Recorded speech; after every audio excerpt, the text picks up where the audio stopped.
با این قرآن تمام جهان را چالش میدهم، تمام جهان را که یک آیه به مانند این قرآن بیاره.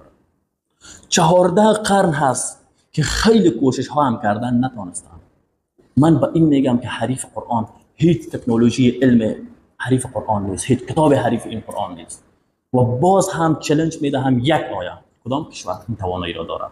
به نظر شما کشورهایی که تکنولوژی بالا دارند و مثل آمریکا، روس، بریتانیا، فرانسه، چین، کره، کدام یک از اینها میتواند؟ هیچ کدام اینها نمیتواند یک آیه به مانند این قرآن بیارد.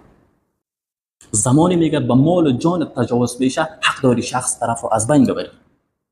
وقتی از تو میپرسم آیا با مادر تو تجاوز شود چی عکس العمل نشان میدی؟ آیا از بین نمیبری؟ از بین بردن که هیچ، زجر کش میکنم. جوابش این است، زجر کش میکنم. خب چرا دو نظریه